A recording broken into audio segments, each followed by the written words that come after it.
케이크 시트 위에 생크림을 바르고 붉은 딸기를 올립니다.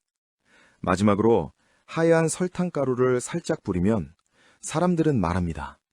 달콤하다. 행복하다. 오늘 하루가 조금은 괜찮아진 것 같다고. 그런데 그 달콤함이 누군가의 계산된 탐욕 위에 세워졌다면 어떻겠습니까? 우리가 아무 의심 없이 떠먹은 그 한 스푼의 단맛이 사실은 치밀하게 짜인 가격 담합의 결과라면 말입니다. 동네 제과점은 한 달에 설탕을 120kg 넘게 씁니다. 케이크, 쿠키, 마카롱, 빵, 시럽. 설탕은 거의 모든 제품에 들어갑니다. 그런데 어느 날부터 설탕값이 오르기 시작합니다. 처음에는 6%, 7%. 원자재가 오르나 보다. 국제 시세가 불안정하겠지. 그렇게 이해하려고 했습니다. 그런데 이상합니다. 한 번 오르고 또 오르고 또 오릅니다. 내릴 때는 천천히, 올릴 때는 빠르게, 마진은 녹아내립니다.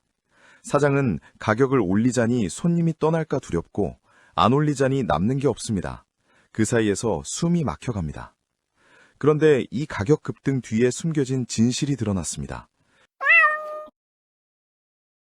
국내 설탕 시장의 약 90%를 차지하는 세 기업, CJ제일제당, 삼양사, 대한제당.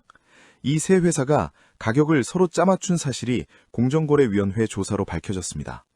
경쟁해야 할 기업들이, 소비자를 위해 가격을 낮추려고 싸워야 할 기업들이 오히려 같은 방향을 보고 같은 타이밍에 같은 폭으로 가격을 움직였다는 겁니다.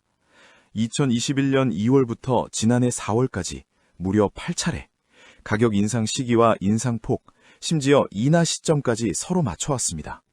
대표급부터 실무진까지 직급별로 연락을 주고받으며 조율했습니다. 가격 인상에 소극적인 식품 음료 기업이 있으면 함께 압박했습니다. 이것은 우연이 아닙니다. 이것은 실수가 아닙니다. 조직적이고 반복적인 담합입니다.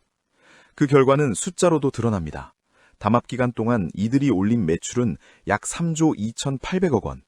수사 과정에서는 담합 이후 설탕 가격이 최대 66.7%까지 상승했다는 분석도 나왔습니다.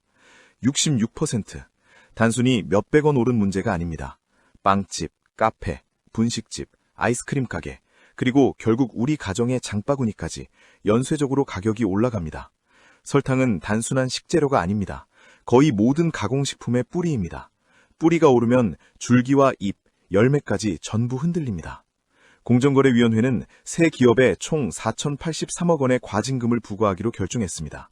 업체당 평균 과징금 기준으로는 담합사건 사상 최대 규모라고 합니다. 숫자는 커 보입니다. 하지만 묻고 싶습니다. 3조 원이 넘는 매출 증가와 비교하면 과연 충분한 벌입니까? 게다가 이 기업들은 2007년에도 담합으로 511억 원의 과징금을 물었습니다. 한 번 걸렸고 또 걸렸습니다. 심지어 조사 이후에도 일정 기간 담합이 이어졌다는 정황까지 드러났습니다. 이것이 단순한 판단 착오입니까? 아니면 벌금을 감수하더라도 이익이 더 크다고 계산한 것입니까? 진입장벽이 높은 시장입니다. 설탕을 대량 생산하고 유통하려면 거대한 설비와 자본이 필요합니다. 그래서 경쟁자는 쉽게 들어오지 못합니다. 소수기업이 시장을 장악합니다. 그리고 그 안에서 가격을 조율하면 소비자는 선택지가 거의 없습니다. 마치 출구 없는 방 안에서 누군가가 공기값을 정해버리는 것과 다르지 않습니다. 우리는 숨을 쉬기 위해, 달콤함을 맛보기 위해 그들이 정한 값을 그대로 지불할 수밖에 없습니다. 가장 씁쓸한 것은 우리가 그 사실을 모른 채 살아왔다는 점입니다. 빵값이 오르면 밀가루를 탓했고 커피값이 오르면 원두를 탓했습니다. 하지만 설탕이라는 기본 재료의 가격이 인위적으로 조정되고 있었다는 사실은 뒤늦게야 드러났습니다. 시장이 아니라, 경쟁이 아니라 합의된 인상, 그 합의의 비용을 우리는 매일 조금씩 나눠냈습니다. 이 사건은 단순히 설탕의 문제가 아닙니다. 이것은 구조의 문제입니다. 소수의 기업이 시장을 장악하고 서로 경쟁하기보다 협력해 가격을 올리는 순간 자유시장은 껍데기만 남습니다. 소비자는 정보도 협상력도 없습니다. 남는 것은 고지서와 영수증뿐입니다. 그리고 뒤늦은 분노뿐입니다. 우리는 단맛을 좋아합니다. 피로한 하루 끝에 작은 케이크 한 조각이 위로가 됩니다. 아이의 생일 케이크, 기념일의 디저트, 시험 끝난 날의 아이스크림. 그 달콤함은 우리의 소소한 행복입니다. 그런데 그 행복 위에 얹힌 가격이 공정하지 않은 합의의 결과라면 그 달콤함은 이미 변질된 것입니다. 설탕은 흰색이지만 그 이면은 결코 깨끗하지 않았습니다. 이제 질문은 하나입니다. 과징금으로 끝날 문제인가? 다시는 반복되지 않을 것이라고 믿어도 되는가? 시장의 90%를 쥔 기업들이 다시 고개를 맞대지 않을 것이라고 확신할 수 있는가? 우리는 단순히 분노하고 지나갈 것인지 아니면 더 투명한 구조와 더 강력한 감시를 요구할 것인지 선택해야 합니다. 케이크 위에 뿌려진 설탕가루는 가볍습니다. 손으로 툭 치면 흩어집니다. 하지만 그 가루 한 스푼이 모여 거대한 시장을 이루고 그 시장이 흔들리면 우리의 삶도 흔들립니다. 달콤함은 죄가 아닙니다. 하지만 그 달콤함을 빌미로 가격을 짜맞춘 행위는 분명히 책임을 물어야 할 문제입니다. 다음에 케이크를 한 입 베어 물 때 그 맛이 여전히 순수하게 느껴지길 바랍니다. 그러기 위해서는 단맛의 뿌리가 공정해야 합니다.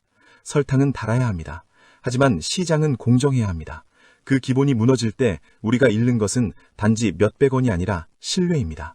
그리고 신뢰가 무너진 시장은 어떤 단맛으로도 다시 채울 수 없습니다.